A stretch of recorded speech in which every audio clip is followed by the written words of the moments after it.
Evening to you. Oh, how wonderful is this? The lighting is such that you can't see my ferociously chapped lips or peeling nose. This is good, good, good.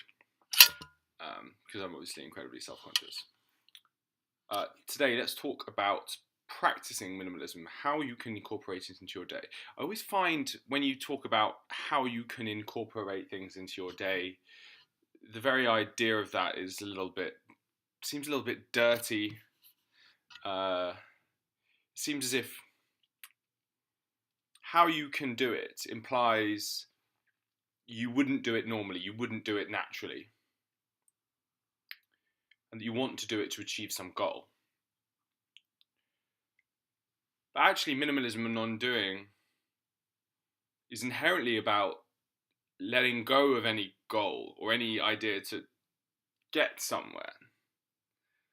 So, minimalism isn't something you can choose to practice to get somewhere.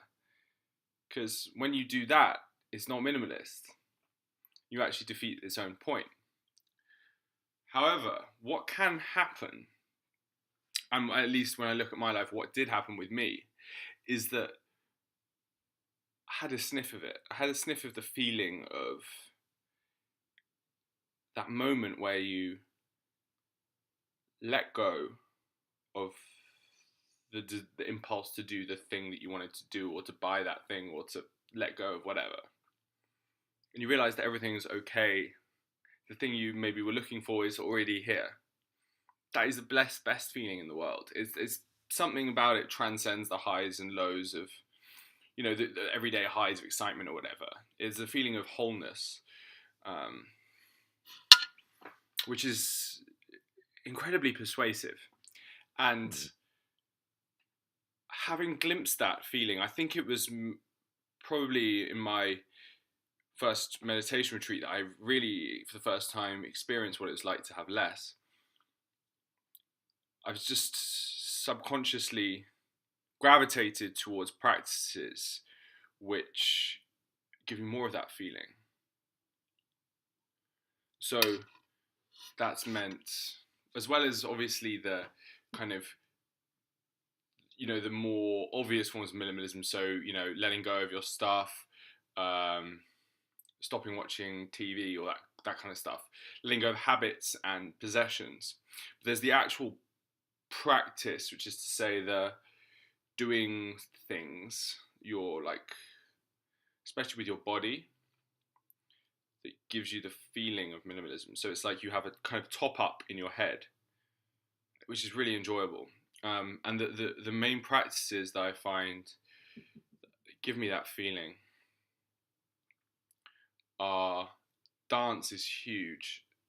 Ecstatic dance has been a real revelation to me, and 5 rhythms, which is basically music plays, you dance like a nutter, and there's no right way of doing it. You just do whatever you want. And what's so lovely about this is you just feel so unrestrained by any idea of the right way of doing it. And so in that moment, you're not trying to get anywhere. There's no way of winning, which is what we need in our lives. We need some time in our lives where there's no way of getting it right. And the second one is Zazen. So sitting meditation, Zen style. Now, I think all meditation is good to this for some degree, but Zazen is really it. Because Zazen is meditation where you're just sitting and you're doing. There's no way of trying to get it right. There's nothing for you to do. There's no technique to master. You're just kind of grooving with the present. You're feeling it out. And there's something so lovely about that.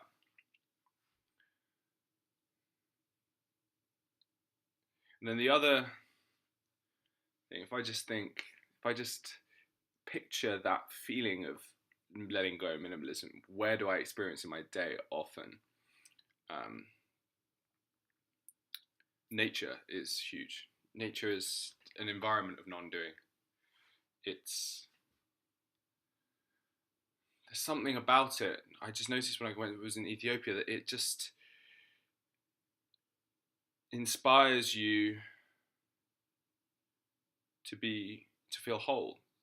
I can just I spent my last few days in a eco lodge on top of a mountain there.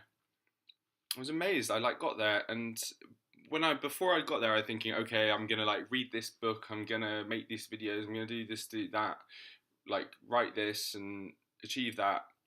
I got there and I was like, oh, fuck, I can't be bothered. Like, not in a lazy way, but like I'm just happy. I don't need to do any of that stuff. Yeah. I suppose then maybe a little bit lower down the list, but still wonderful. Yin yoga.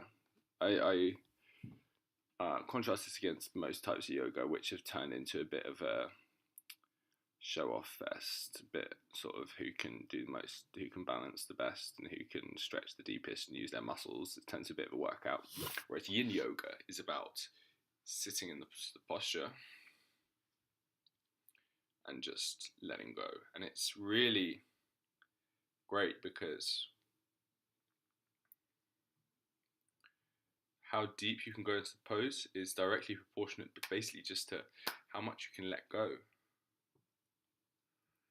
And so there's this nice feedback mechanism where you can feel how much you're letting go. Whereas in meditation, it's sometimes quite difficult to figure out, am I letting go or not? Am I doing this right? Not doing this right, but you know what I mean. Whereas, in yoga, you get that feedback, which is lovely. Qigong as well is my other one that I would go to. I suppose there's a sort of outward way of doing the movements correctly, but inwardly, it's the letting go that is the focus. It's like the gentleness of the movement. You're not trying to get to the end point of a stretch to bend the furthest. It's just a constant movement. I think it's feels slightly less minimalistic to me than say dance or sitting, because there is like a right way of moving doing poses. Also, my understanding of qigong is perhaps limited compared to the others. So yeah, those are the ways that I practice minimalism. I don't like to use the word practice. It makes it seem as if I'm trying to get somewhere. But those are the ways that minimum influences me. Yeah. Cool. Bye-bye.